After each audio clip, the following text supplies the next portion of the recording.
नमस्कार दोस्तों। आज हम बात करेंगे 1857 की क्रांति के बारे में, जो कि भारत के इतिहास में काफ़ी महत्वपूर्ण योगदान है इसका। ऐसा माना जाता है कि भारतीयों द्वारा भारत को स्वतंत्र कराने के लिए ये उनकी पहली प्रयास थी। चूँकि प्रयास पहले भी किए जाते थे, लेकिन इतने बड़े स्तर पर नहीं किए जाते थे कि एक विद्रोह कर दिया जाए उनके अगेंस्ट। तो चलिए देखते हैं कि इसका जो टाइम पीरियड कब है, कब शुरू हुआ, कहाँ से शुरू हुआ, सब डिस्कस करेंगे इस वीडियो में। तो चलिए देखते हैं। तो अगर डेट की बात की जाए तो ये विद्रोह जो है 10 मई 1857 को शुरू हुआ था। मेरठ में शुरू हुआ था। मेरठ जो कि दिल्ली के पास एक जगह है, वहाँ से ये विद्रोह शुरू हुआ था और ये 1 नवंबर 1858 ईस्वी तक चला था। इसका जो टाइम पीरियड टोटल है वो 1 साल 6 महीने का है। चूँकि इस विद्रोह को अलग अलग हिस्टोरियंस ने अलग अलग नाम दिया है। जैसे ब्रिटिश हिस्टोरियंस की बात की जाए तो ब्रिटिश हिस्टोरियंस ने इसे सिपॉय म्यूटिनी कहा है। इंडियन हिस्टोरियंस की बात की जाए तो इंडियन हिस्टोरियंस ने इसे Indian mutiny, the great rebellion, Indian insurrection and first war of independence जो है वो विनायक दामोदर सावरकर ने कहा है। तो जैसा कि हमने बताया कि ये मेरठ से स्टार्ट हुआ था। ये स्टार्ट किया गया था एक सिपॉय के द्वारा। नाम था उनका मंगल पांडे। जैसा कि हम सब जानते हैं इन्हें। सिपॉय का मतलब होता है कि एक इंडियन सोल्जर जो ब्रिटिश गवर्नमेंट के अंडर काम कर रहा है, उसे सिपॉय कहा जाता था। तो चलिए देखते हैं कॉजेज़ क्या थे कि आखिर ये रिवोल्ट हुआ क्यों। इसके पीछे कई रीज़न थे। पॉलिटिकल रीजन की बात की जाए तो ब्रिटिश पॉलिसी का जो ब्रिटिश लोगों का जो एक्सपेंशन का जो पॉलिसी था, यानी विस्तारवादी नीति, इस नीति को 1840 में लॉर्ड डलहौजी ने शुरू किया था। इस नीति के अंतर्गत अगर किसी राजा की संतान नहीं होती है तो जो उनकी संपत्ति है वो सब हासिल कर लिया जाए। और उसके पीछे कई रीजन थे पॉलिटिकल रीजन में। जैसे लक्ष्मीबाई के जो दत्तक पुत्र थे उनको सिंहासन पर बैठने की अनुमति नहीं दी गई, ताकि इसके भी पीछे यही रीज़न था कि अगर कोई राजा नहीं होगा तो उनके राज्य को भी अपना लिया जाएगा और ब्रिटिश गवर्नमेंट में मिला लिया जाएगा। और तीसरा जो मेन रीज़न था, डलहौजी की राज्य हड़प नीति थी। यानी डलहौजी जिसने राज्यों को हड़पने की नीति शुरू की थी, उस नीति के आधार पर भारत के कई राज्य थे जिनको ब्रिटिश में मिला लिया गया। जैसे सतारा, झांसी, नागपुर, अवध भी ब्रिटिश में मिला लिया गया था। अवध चूँकि एक काफ़ी अच्छा स्टेट था उस समय, उसकी स्थिति काफ़ी अच्छी थी, उसे भी ब्रिटिश गवर्नमेंट में मिला लिया गया।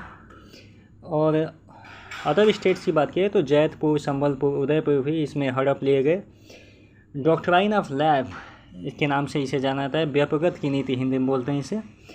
1840 में इसे डलहौजी ने शुरू की थी, जैसा कि हमने अभी पढ़ा। और ऐसा भी होता था कि जैसे मान लीजिए शासक की, अगर किसी राज्य के शासक की मृत्यु हो जाती है, रूलर की अगर डेथ हो जाती है, तो उसका जितना भी लैंड एरिया है वो सब ब्रिटिश गवर्नमेंट का अंडर आ जाता था। यानी ब्रिटिश कंपनी उसे हड़प लेती थी। और उनके ब्रिटिशों का मानना था कि जो भारतीय राजा हैं वो अपनी जो संतान है, अगर उनकी संतान नहीं होती है तो वो गोद नहीं ले सकते हैं।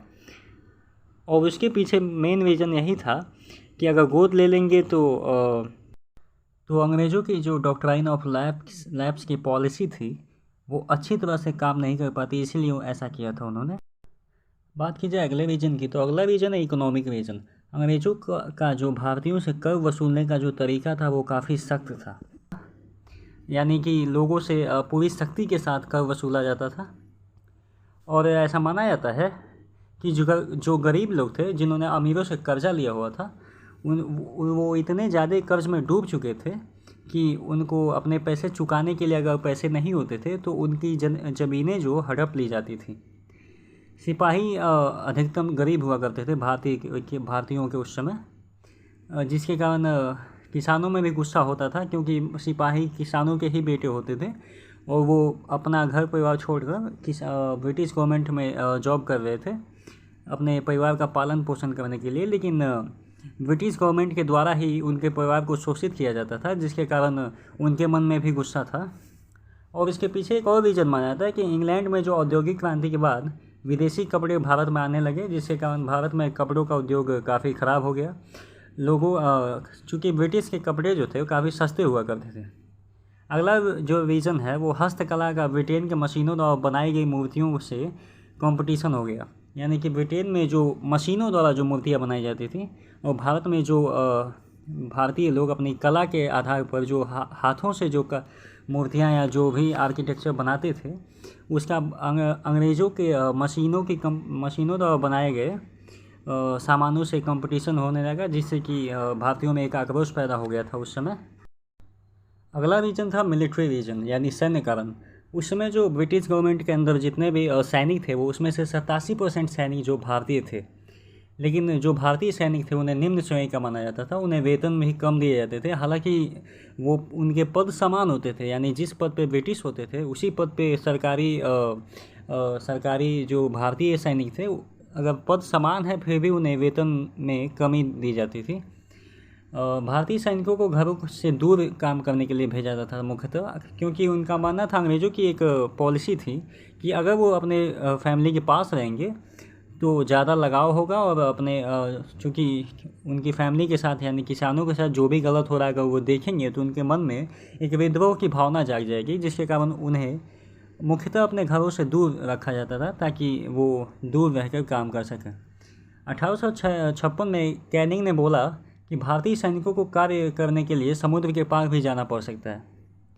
अगले विजन की बात की है रिसेंट कॉज की, तत्कालीन कारण अर्थात तो एनाफील्ड राइफल जो थे उसका जो कारतूस था, ऐसी अफवाह उड़ गई थी कि उस कारतूस में गाय और सूअर की चर्बी लगी हुई है जिसको दांत से काट कर निकालना था, जिससे कि भारतीय सैनिकों में जो हिंदू और मुस्लिम दोनों सैनिक थे उन दोनों का धर्म भ्रष्ट हो जाता है, क्योंकि गाय जो है हिंदुओं के लिए पवित्र मानी जाती है और सूअर जो है मुस्लिमों के लिए अपवित्र मानी जाती है, जिसके कारण सैनिकों ने इसका खुल के विरोध किया। कैनिंग ने इस गलती की जांच की और अशांति, लेकिन जब तक ये जांच कंप्लीट होती तब तक पूरे भारतीय सैनिकों में अशांति फैल चुकी थी। मार्च 1857 को मंगल पांडे ने आवाज़ उठाई ब्रिटिश अधिकारियों के खिलाफ और उन पर हमला कर दिया। 8 अप्रैल 1857 ईस्वी को मंगल पांडे को फांसी दे दी गई। 9 मई 1857 को 85 भारतीय सैनिकों ने नए राइफल का प्रयोग करने से इनकार कर दिया और विरोध करने वाले सैनिकों को ऐसा माना जाता है कि 10 साल की सज़ा दी गई थी और जिन्होंने यूज़ किया उनको कुछ नहीं किया गया था। विद्रोह के केंद्र की बात की जाए तो पटना से राजस्थान तक पूरा ये फैला हुआ था, लेकिन मुख्य रूप से कानपुर, बरेली, झांसी, ग्वालियर, बिहार, लखनऊ ये एरियाज़ मुख्य थे। दिल्ली में बहादुर शाह अदिति उस समय नेतृत्व कर रहे थे, लखनऊ में बेगम हजरत महल थी, कानपुर में नाना साहब नेतृत्व कर रहे थे इस विद्रोह का, झांसी में लक्ष्मीबाई कर रही थी और बिहार में कुंवर सिंह कर रहे थे। असफलता के कारण की अगर बात की जाए तो इसके सीमित प्रभाव हो सकते हैं। पहला रीजन है सीमित प्रभाव, अर्थात इस रिवोल्ट का जो प्रभाव है वो काफ़ी सीमित था, यानी बड़ी रियासतें जो हैदराबाद, मैसूर, कश्मीर, राजपूताना जो लोग थे वो इसमें शामिल नहीं हुए थे, जिसके कारण ये विद्रोह असफल रहा। और दूसरा रीजन था कि दक्षिणी प्रांतों का इसमें भाग न लेना। दक्षिणी प्रांत के जितने भी एरिया थे उसमें से किसी ने भी इस रिवोल्ट में भाग नहीं लिया था। और तीसरा रीजन था सीमित संसाधन, यानी कि संसाधनों की कमी थी, जैसे रेल और डाक जो सेवाएं थी वो ब्रिटिश गवर्नमेंट के अंडर थी, जिससे कि इस विद्रोह की गति नहीं मिल पाई, अर्थात इसका जो समाचार है वो अधिकतम लोगों तक नहीं पहुंच सका और लोग इसमें शामिल नहीं हो सके। और चौथा जो मेन रीजन माना जाता है वो मध्यम वर्ग की भागीदारी नहीं थी इसमें, जिसके कारण ये विद्रोह असफल रहा। So thank you for watching my video, और वीडियो इन्फॉर्मेटिव लगा हो तो please like and subscribe. Thank you.